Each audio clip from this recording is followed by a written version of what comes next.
बिस्मिल्लाहिर्रहमानिर्रहीम। अस्सलाम वालेकुम। आज हम बात करेंगे पंजाब रेंट प्रीमिसेस एक्ट 2009 के बारे में। हम देखेंगे कि टेनेंट कौन होता है और लैंडलॉर्ड कौन होता है और दोनों की क्या ऑब्लिगेशंस हैं। तो सबसे पहले हम देखते हैं relevant provision section 12 and 13। Punjab rent premises act 2009 हमें बताता है टेनेंट और लैंडलॉर्ड की ऑब्लिगेशंस के बारे में, यानी कौन कौन सी ऐसी जो है ना वो टर्म्स एंड कंडीशन है जो दोनों को फुलफ़िल करनी है। क्रॉस रेफरेंस अगर हम देखें section 108 transfer of property act 1882 यानी कि TPA। Definition of tenancy black star dictionary के मुताबिक tenancy mean an act of binding a tenant or a occupant, यानी कि टेनेंसी एक ऐसा एक्ट है या एक ऐसा कह लें कि एक एग्रीमेंट है जो टेनेंट यानी कि जो किराएदार होता है कह लें रह रहा है या ऑक्यूपेंट है या जिसने फॉर द टाइम बीइंग उस प्रॉपर्टी पे कब्ज़ा किया हुआ है, वो जो एग्रीमेंट है उसको हम टेनेंसी एग्रीमेंट कहते हैं। पार्टीज़ ऑफ टेनेंसी अगर हम देखें तो डेफिनेटली एक लैंडलॉर्ड होगा जिसकी जो रियल ऑनर होगा उस प्रॉपर्टी का, और एक टेनेंट होगा जिसकी for the time being possession होगी। Definition of landlord under section 2 clause D। Landlord means the owner of a premises and includes a person for time being entitled or authorized to receive rent in respect of the premises। यानी कि landlord का मतलब कि ऐसा वो person जो उस premises का ऑनर है या फिर कोई ऑथोराइज पर्सन, यानी उसने अपने बिहाफ पे कोई अपना अटॉर्नी रखा है, जैसे उसको कोई एजेंट है तो वो भी उसका फॉर द टाइम बिंग उसका ऑनर ही कंसिडर किया जाएगा जो रियल ऑनर के बिहाफ पे उसकी रेंट वगैरह वसूल करेगा।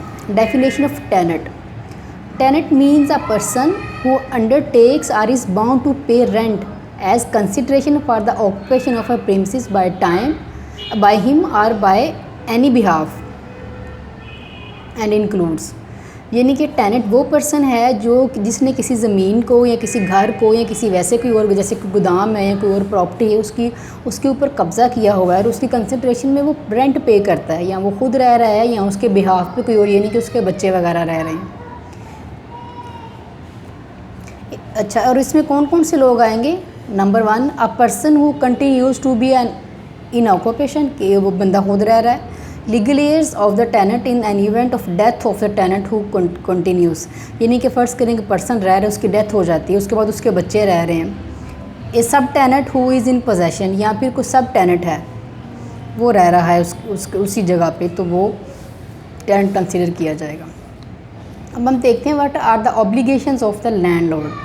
लैंडलॉर्ड के ऊपर कौन कौन से टर्म्स हैं या कौन कौन से ऐसी कंडीशंस हैं जिसको उसने फुलफ़िल करना है या मानना है।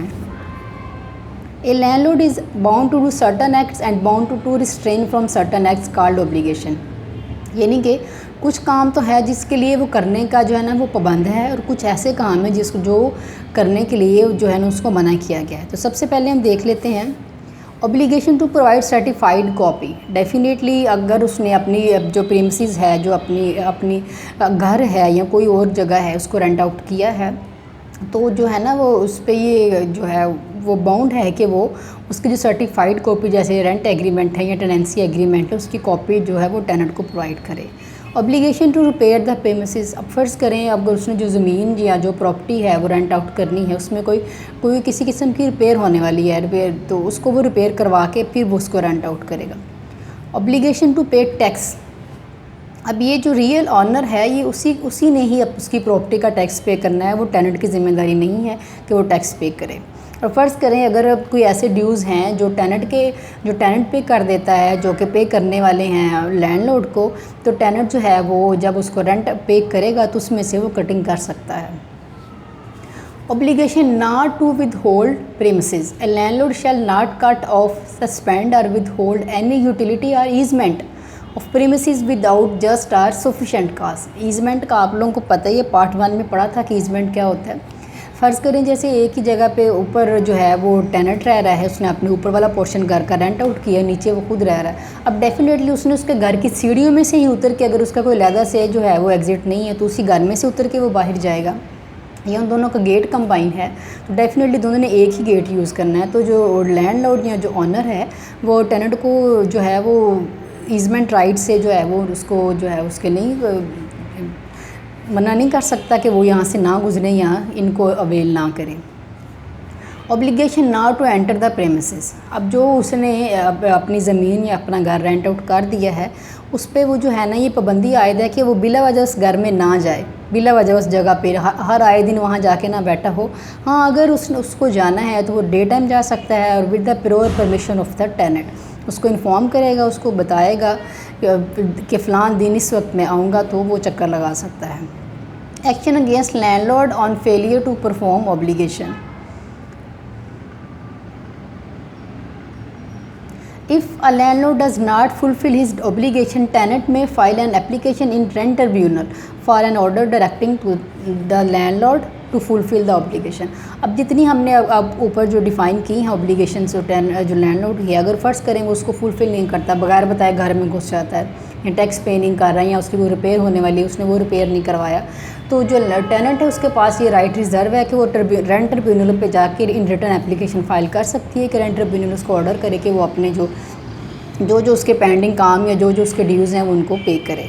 अब हम देखते हैं कि जो टेनेंट है उसके ऊपर कौन कौन सी ऑब्लिगेशंस हैं। Not to sublet premises without consent of landlord.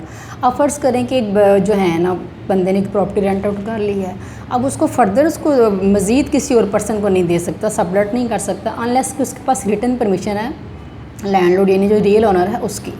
Keep premises in condition in which it was let out. अब ये भी उस पर फ़र्ज़ है या ये भी उस पर पाबंदी आयद है कि जिस कंडीशन में उसको ऑनर ने वो प्रॉपर्टी या कोई घर दिया था, जैसे वो बिल्कुल रिपेयर था, उसकी लाइटें ठीक थी, बाकी सारा कुछ भी ठीक था, तो उसी कंडीशन में उसने जब भी उसको खाली करना है उसको जो है ना वो देना है। ऐसा नहीं है कि जब वो उसका टेनेंसी एग्रीमेंट पूरा होता है वो घर छोड़ता है तो उसकी हालत ही ऐसी नहीं है कि वो ही घर है जो उसने उस वक्त लिया था, तो उस पर ये पाबंदी आयद है कि वो घर को उसी कंडीशन में वापस करेगा जिस कंडीशन में उसने लैंडलॉर्ड से लिया था। Use the premises for the purpose for which it was let out. जिस मकसद के लिए उसने वो ज़मीन हासिल की थी, वो प्रॉपर्टी ली है, रेंट आउट लिया है, फ़र्ज़ करें किसी ने वो ज़मीन वो घर है वो रहने के लिए लिया है और वहाँ पे उसने कोई कारोबार शुरू कर लिया, तो जो टेनेंट है वो इस तरह से नहीं कर सकता। Allow the landlord to enter the premises. अब जहाँ पे उसको मना किया गया कि वो बिला वजह एंटर ना हो उस प्रीमिसेस में, इस तरह यहाँ पे लैंडलॉर्ड जो है ना उसको इजाज़त दी जाए टेनेंट की तरफ से कि वो अपनी प्रीमिसेस में एंटर होकर अगर कुछ देखना चाहता है तो देख ले, लेकिन परमिशन प्योर नोटिस उसको मिले कि मैंने घर में आना है या मैंने घर का विज़िट करना है, तो देन जो लैंडलॉर्ड है वो अपनी प्रीमिसेस के आके इंस्पेक्शन भी कर सकता है, उसको रिपेयर भी करवा सकता है। Handing over the possession.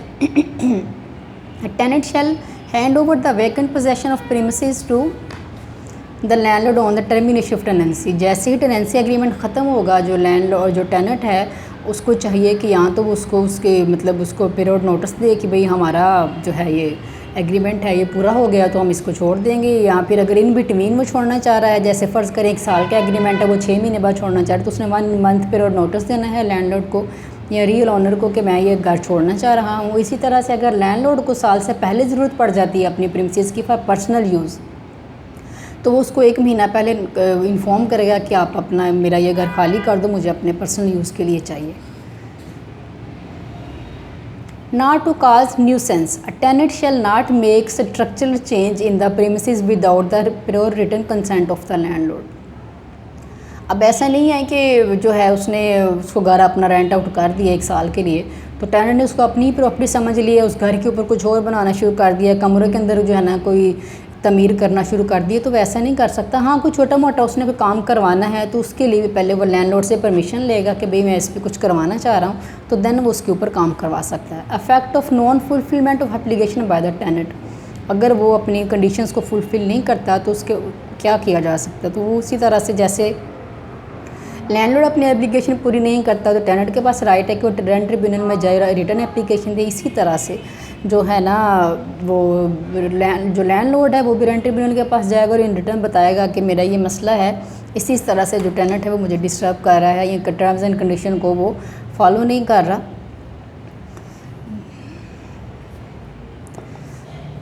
तो फिर ये रेंट ट्रिब्यूनल पे है कि वो कैसे जो है ना टेनेंट को लाइक उसको बुलाता है हेयरिंग, ये एक अलग से प्रोसीजर है, उसको हम बाद में डिटेल से डिस्कस करेंगे। तो आज का जो हमारा टॉपिक था वो यही था कि ऑब्लिगेशंस क्या हैं लैंडलॉर्ड की और टेनेंट की, तो वो हमने डिटेल से डिस्कस किया है। इंशाल्लाह नेक्स्ट किसी और टॉपिक के साथ हाजिर होंगे।